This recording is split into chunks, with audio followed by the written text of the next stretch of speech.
how to get traffic using Facebook groups. So here's how to get traffic using Facebook groups. These are the sections that we're going to cover. First off, we'll look at why you want to be using Facebook groups. Then we'll move on to who you want to target and what to call your group. Then we'll look at how to create your group, how to customize your group on Facebook, and how to grow your group on Facebook. So first off, why use Facebook groups in the first place? Well, it's free to begin with to log in and register on Facebook and to set up a group. It's a fun thing to do because you can interact with people and meet new people. You also get to leverage your existing network on Facebook and on the internet, and I'll show you how you do that in a moment. And it uses smart technology that Facebook have spent a lot of money developing, so you don't have to waste money on other software. It's interactive, so it gives people in the group and yourself the opportunity to interact with one another, which helps you build a better relationship with these people, and therefore they're actually going to click the links that you put in the group to get traffic. Also, it conveys credibility and authority if you set up your own group. People instantly think, well, this must be some sort of expert, this must be some sort of authority if they've created a group about this particular topic on Facebook. So it gives you this instant credibility. And finally, and probably most importantly, why we use Facebook groups? Because it's easy to drive traffic. Once you have that group of people that are interested in what you've got to say, you just post a link, they click the link, they go to your website. It's as simple as that. So who do you want to target, and what should you call your group? Well, you need to focus on the end result. Okay? You need to focus on the end result from two perspectives. First off, from your perspective, so what is the end result that you have in mind? Is probably to drive sales, drive traffic to your website and increase sales. So you need to think about, well, who is that? What type of people are coming to my website? What type of people do I want on my website? And what type of people do my products appeal to? So focus on your end result, but also focus on the end result of the people that you might invite to join this group, i.e., what do they want to get out of this group?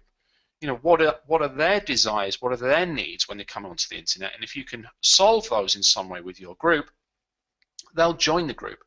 So think about what's in it for them. You know, you don't just set up a group, say, look, this is my group for getting traffic from Facebook, or this is my group for, you know, doing whatever, just come and join and then I'll spam you, you know, and put a load of links in the group. It's got to be something in it for them. You've got to give them tips or information or advice or enable them to interact with one another and get some sort of value from it. Next, think about who you know. So who do you know on Facebook that you can invite to this? Or who else are you a member or a friend with on Facebook that's maybe already got a group similar to this that you could take a look at and maybe get some ideas from? Next, what type of people do you really want on your website? You know, think about the products that you're selling. Who do they appeal to? Okay, paint a picture of the ideal customer and go out and think, okay, if I create a group about this, it's going to attract those type of people. You know, if you're going after people that are interested in rose growing information and how to grow the best, most beautiful smelling and beautiful looking roses, then you might set up a group that says, you know, rose growing tips for rose growers or whatever. You know, it appeals to people whatever they want.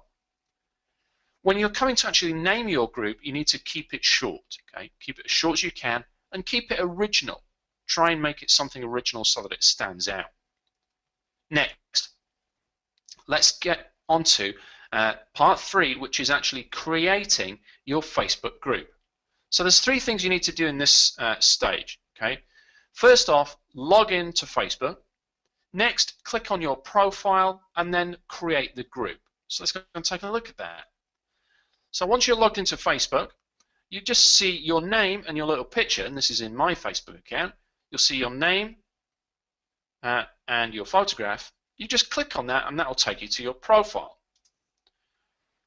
When you're on the profile page, you'll then see somewhere underneath your name and your photo, lower down, is this little button here that says Create Group.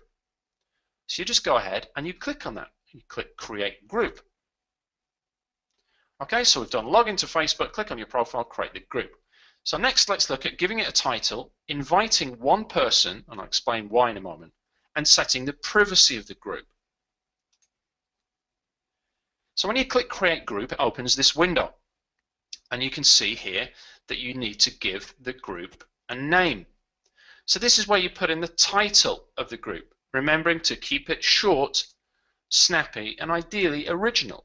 You want something that appeals to the target audience that you're going after, i.e. the type of people you want to attract to your website. So for this example, I've gone for entrepreneurs sales tips. Again, if you're selling to the golfing market, you might say, top tips to improve your golf game, or Golfers Anonymous, or something like that. So that's the title of your group, or the group name. Next, Facebook will ask you to select people you want to add to the group. Now, it's tempting at this point to go out and add all your friends to the group. But what I would say is don't do that, okay? There's a couple of reasons why you don't want to do that. First off, not everybody that's friends with you on Facebook may want to be a part of that group. And although Facebook has this functionality, which means you can add any of your friends to any group without their permission, you don't want to go and do that because you can frustrate people and annoy people. So that's one reason. But the other reason is you don't want to go and add tons of people into this group yet because it's not ready. If you go and invite all these people, they may land on the page right away, but your group isn't customized. You've not got it ready, and it's not, they're going to come one time and they're never going to come back. So just invite one person, maybe a close friend who you don't mind taking a look at the group before it's really ready. Next, you need to take a look at the privacy section. So this is where you set the privacy options for your group. And you have three choices here, as you can see. You can select open, and this is, as it says, anyone can see the group, anyone can see who's in the group, and anybody can see what members post. Then you have a closed group. Anybody can see the group and who's in it, but only members can see the posts. And then you have a top secret group. Only members see the group, only members see who's in it, and only members see what is posted. Now you might be tempted to go for closed or secret, thinking it's some kind of secret society, it's kind of a closed group. But to begin with, you want as many members as possible, so I suggest you go for an open group. Okay, which means anybody can see it, anybody can see the members in it, and anybody can see what's posted. That way you can grow the group. You can also kick people out of the group. You can ban them or remove them from the group if they post spam or you don't like what they say. And when you've grown the group sufficiently, you can then maybe move it and turn it into a closed group. Okay. So you've logged into Facebook, you've clicked on the profile, you've created the group, you've given it a title, you've invited one person, you've set the privacy of the group. Now it's time to choose an icon for the group and add a description for your group. So this is the box that Facebook pops up and it says select an icon. So you just pick one of these funky little icons that best represents your group. So you click with the icon, click OK.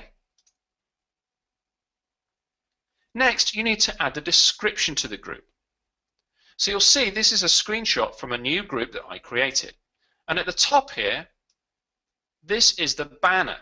Now, if you don't change this, all that's going to appear here is the different pictures of the members in your group. So if you only have a few members in your group, and right now in my group there's only myself and my wonderful assistant Super John, who you can see here, then it'll just show those pictures, which isn't ideal. Okay? There's something better you can do, and I'll come on to that in a moment. But first off, you want to add a description. So you go to your group, you click on About, then you click on this part where it says Add a Description. This opens this box and you type in a description. Now this is what I recommend you put in your description, or roughly this, okay? Step number one, once inside the group, click Files and download the Quick Start Guide. Top Sales Tips for Entrepreneurs. So this part you need to keep the same. Step number one, once inside the group, click Files and download the Quick Start Guide. And then afterwards, obviously you can put anything else in this description that you want, top tips for rose growers, top tips for golfers, whatever you want. But the reason I suggest that you have this step number one and tell people this is so that when they come into the group, they see this and they say, okay, step number one is I've got to click files and download the quick start guide. And the reason for that is you don't want anarchy in your group. Okay, you want people to abide by the rules, you want them to get the most out of the group, and you want your group to go viral. And you can do that by creating a quick start guide that tells people exactly what to do when they become a member of your group. Now I'll come on to that in a moment in terms of how you create that quick start guide, but you need to put this in your description first and then create the guide. Okay, let's look at section 4 then, which is customizing your Facebook group. So you need to create a quick start guide, you need to add a custom header, and you can start uploading photos to customize your group. So let's take a look at these. So first off, let's look at this quick start guide. So this is a snapshot, a screenshot inside my quick start guide for my Facebook group. And all I did is created this in a Word document and then saved it as a PDF. If you have a new version of Word, you can save documents as PDFs, which is the best way to send documents on the internet. If you don't have that, you can save it as a Word document, go into Google and type PDF Creator. You can find free software that will turn a Word document into a PDF. So what did I put in my quick start guide? Well, I put 4 simple steps, and these are the steps that all my members of my group read. Step 1, I tell them set your email notifications. Because this is a very active group, you might find you get a lot of emails. So to change this, log into the group, click notifications on the top right, and change the notifications. Now this is important to tell your members because everybody in a group will get notified by default of all the notifications in a group. So whenever a post is made or a comment is made, members of that group will get a notification. And that's a very quick way to annoy people in your group. So that's why I tell them, step 1, turn off your notifications if you don't want to be bombarded by these emails.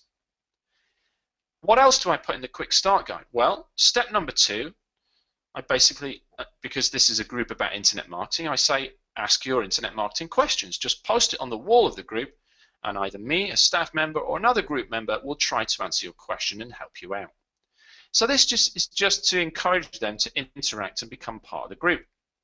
Step 3 and 4, get involved. Just fire away. Click like on people's posts, post your own comments, even just to say hello, and get involved in discussions. So again, that's encouraging people to get started and interact. And then step 4 of 4, I say invite your friends to the group. Locate the Add Friends box near the top right and invite some of your Facebook friends along.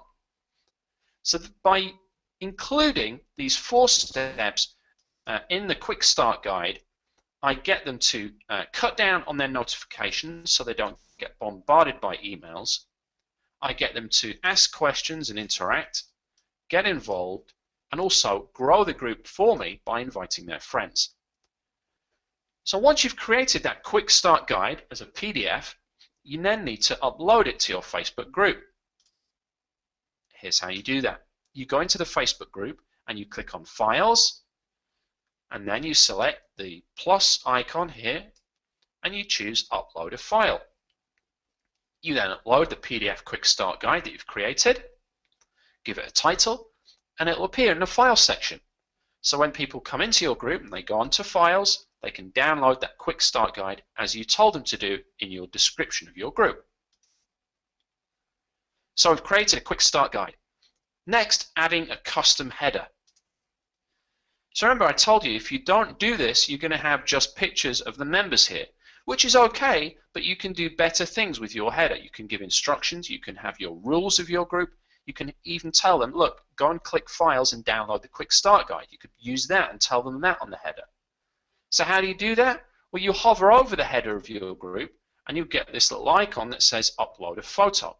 So you go ahead and click on that and you can upload a header of your choice. So this is the header that I've used for my group. The header needs to be 800 by 250 pixels in size, so 800 pixels wide and 250 pixels high. Now the header that I've used, obviously got my picture on it, it's got the name of the group, it's got something about launch here, and it also has the rules. No spam, no links, no abuse, no product support. You could use a different header, of course, and say different things. Have your group, maybe put your photo on here, and say, look, click Files and download the Quick Start Guide to get started. Now to create a header like this, you just use a simple art package. There's a free piece of art software called GIMP, or you could go to elance.com, pay somebody $10 to go and create this, or even go to Fiverr.com, Fiverr.com, and they could create a header for you like this for $5. Then you've got a customized header. So we've created a quick start guide for your group, we've added a custom header to the group. Now it's time to upload some photos and make it a bit personal. So you go into your group, you click Photos, you click Upload Photos. It could not be easier. You then browse through the photos on your PC and just click the photos that you want to upload. Now depending on the type of group that you're uploading, they could be personal pictures, business pictures, pictures of your events, pictures of products. It all really depends on what your group's for. Let's move on to the final section then, number 5, which is growing your Facebook group. We're going to cover here asking questions and polls, inviting more friends, and some other tips on growing your group. So first off, a good way to get interactive started and get people really interacting with your group is to ask a question or create a poll. So you go into your group, you click the little icon that says Ask Question, you then type in the question, for example, how would you rate your sales right now? And then you add in the options. So, you type them in yourself. I've put great, okay, or poor. By default, this little box, allow anyone to add options, is ticked. You probably want to untick that, otherwise you'll have people adding different options to the poll, which can mess up the results and kind of ruin the poll. So untick that, then you just click Post. And that will post a question with this little survey asking all the members of your group, how would you rate your sales right now? They would then click, and as people vote, you get bars along here that tell you, okay, 80% of people said they're doing great, 10% said they're okay, and 10% said they're poor. And it gives you a little face, a little photo for everybody that's voted. It's a great way to get your people in your group to interact with one another. And they may even share it. It may even go viral, and they may even tell other people about it. So that's asking questions and polls. Next, inviting more friends. Very simply, go into your group, and at the top right, you'll see a little box that says Add Friends to Group. Now, as soon as you start typing something in there, it will automatically populate based on your friends list from Facebook. So if you have a friend called John Doe, as soon as you type J-O, it will find that friend and populate it for you. And once you've found that friend, you click Return or Enter on your keyboard, and it will send an invite or add that person to the group. Now, as I said earlier, a big warning here, you can add any friend who's an existing friend on Facebook, you can add them to your Facebook group. But don't be tempted to add all your friends. A lot of people do this. They think they create a group, I'll add all my friends to it, and I'll post messages in the group, and all my friends will get all these messages. It's a great way to get my marketing message out there. No, it's not. It's a great way to frustrate and annoy everybody very, very quickly. Okay? So only add people you know who will contribute value to the group and who will get value from the group in return. And make sure you've set up those other things as well that tell them how to turn off their notifications and to download that quick start guide from the files area. If you don't have that in place and you invite lots of people to your group, they're not going to know how to turn off their notifications. They're going to get bombarded with all the messages, and they're just going to leave the group. Okay? They may even unfriend you. So just be careful who you add to the group. Okay, let's take a look quickly at some other tips for growing your Facebook group. The biggest tip of all is really just to keep regular content in the group. Put regular content on there and regular updates. If people have taken the time to join the group, then you need to take the time every day to post a little bit of content. Could just be a quick hello, this is what I'm up to today, here's some information that will help you in your business, or whatever it is. And don't just post promos and links through to your website all the time, because people will get bored.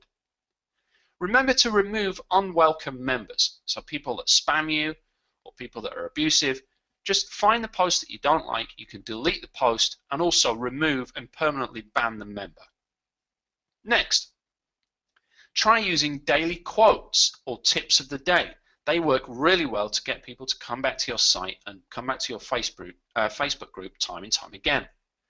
You can sometimes Google these things, daily quotes or business tip of the day, and either use the quotes directly, because people can use quotations, that's no problem, or if it's a business tip of the day or a marketing tip of the day or a golf tip of the day, then obviously it'll give you inspiration, but you can't directly copy that. But something that you put out daily, even just a little, 1 or 2 sentences every day, will have people coming back to your group, growing it, and probably inviting their friends into the group as well. You could also have a contest in the group and say, look, over the next week, I'm going to give a prize away for the person that gives the best tip on growing roses, or the best comment, or the person who uploads the best photo, etc.